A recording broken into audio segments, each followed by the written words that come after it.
On May 7, 2021, ransomware hit Colonial pipeline, but the hackers did not need to physically attack a pipeline. The company shut down pipeline operations because it could not initially know how far the intrusion had reached.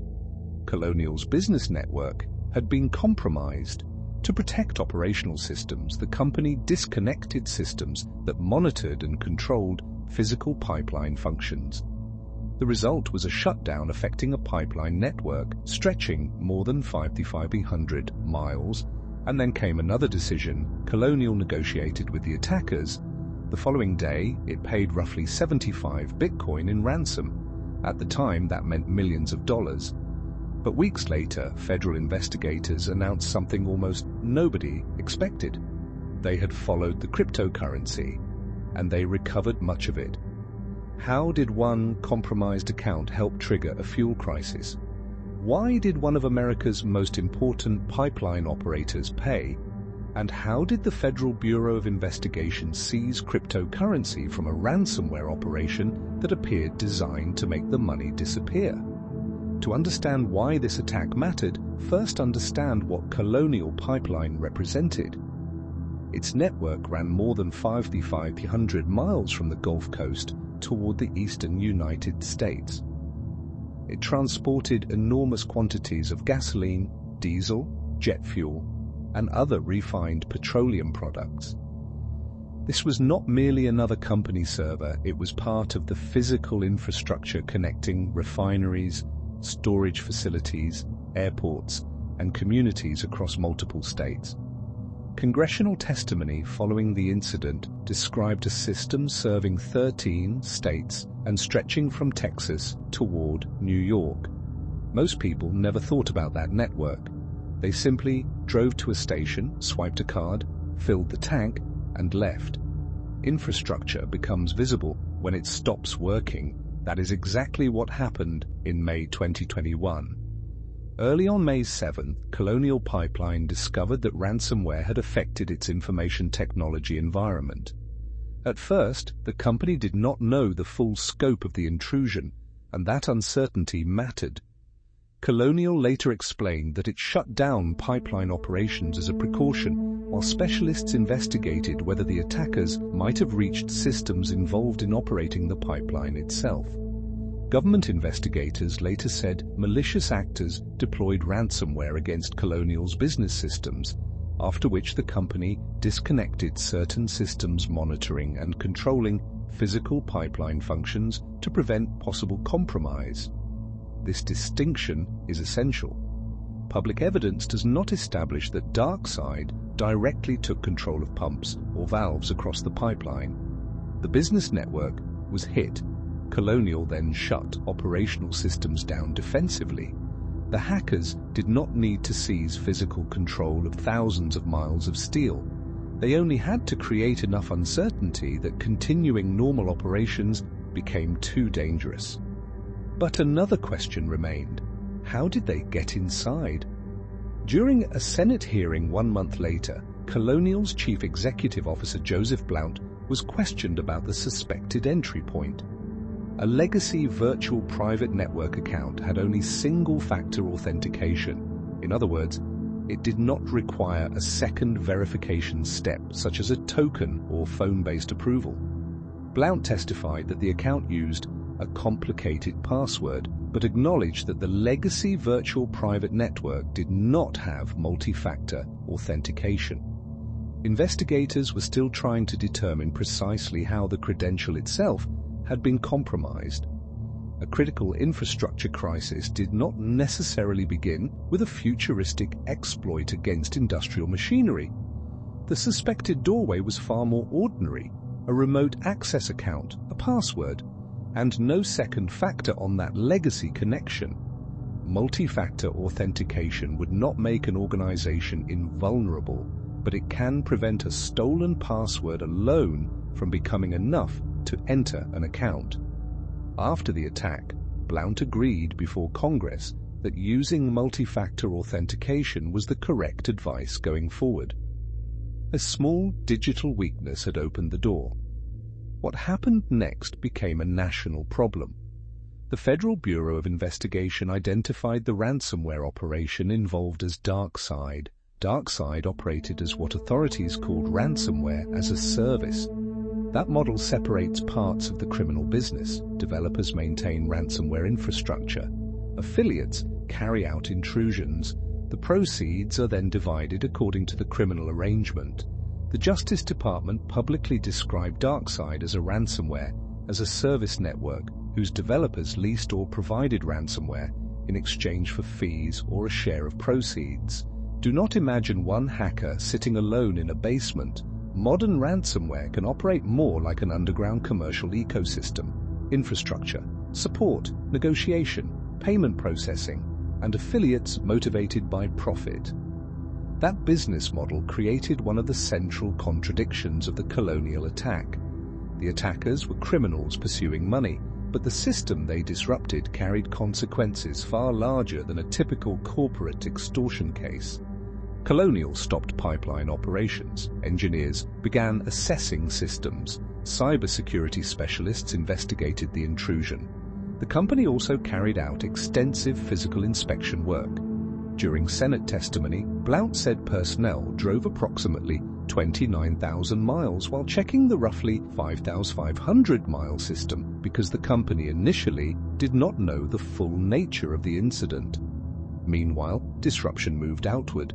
Fuel deliveries were interrupted across parts of the southeastern United States.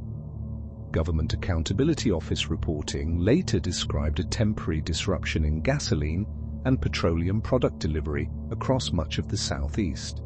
To the public, ransomware suddenly looked less like lines of malicious code and more like a gasoline pump that could not serve them. The attack demonstrated an important principle. Cyber incidents can produce physical consequences even when attackers never touch the physical machinery directly. And while engineers fought to restore operations, another team confronted a different question: pay the criminals or refuse. Colonial began discussing ransom negotiations on May 7th. The payment was made on May 8th. According to the Justice Department, Colonial reported that approximately 75 Bitcoin had been paid to individuals associated with DarkSide. Paying ransomware creates a brutal dilemma. Refuse, and critical systems may stay unavailable longer. Pay and money flows directly into a criminal ecosystem capable of attacking the next victim. Colonial's chief executive officer Joseph Blount later defended the decision as one he believed was necessary given the uncertainty surrounding the situation. But congressional questioning revealed another uncomfortable detail. Before the attack, Colonial did not have a specific plan addressing what to do if attackers demanded a ransom. That does not mean the company had no cybersecurity planning, but according to Blount's testimony, its planning had not specifically resolved the ransom question before a real crisis arrived. That forced executives to make one of the highest stakes decisions imaginable while the incident was already unfolding. Colonial paid. Then it received the attacker's decryption tool, but payment did not magically restore everything. The attackers provided a decryption tool. Blount later testified that it worked to some degree but described it as imperfect. This exposes another misconception surrounding ransomware. Paying does not guarantee instant recovery. A decryptor may be slow. Systems still need validation. Backups may need restoration. Networks must be examined for persistence or further compromise, and critical operations cannot simply be switched on until safety is understood. The ransom bought an option. It did not buy certainty. As news spread, fuel demand surged in affected areas. Stations experienced shortages, drivers queued, prices rose in some markets. Congressional hearings described shortages and price increases affecting millions of Americans along the East Coast. The pipeline outage mattered, but human behavior could magnify disruption.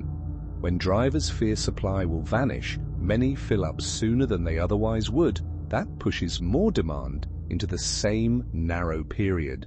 The cyber attack becomes an infrastructure event, then an information event, then a behavioral event. Critical infrastructure does not exist separately from public confidence. Sometimes the perception of scarcity can intensify the practical effects of the original disruption. Bitcoin is often described casually as anonymous money. That description is incomplete. Bitcoin transactions are recorded on a public blockchain. Names are not automatically attached to every address, but movements of funds can still be traced. Federal investigators reviewed the Bitcoin ledger and tracked transfers associated with Colonial's payment. On June 7, 2021, the Justice Department announced that it had seized 63.7 Bitcoin, then worth approximately $2.3 million, representing proceeds traceable to the Colonial ransom. The attackers had received their ransom, but investigators followed the transfers to a specific cryptocurrency address. The Justice Department said the Federal Bureau of Investigation possessed the private key necessary to access assets at that address. That does not mean federal agents somehow compromised Bitcoin itself. They traced the funds to an address and had the private key needed to access that cryptocurrency.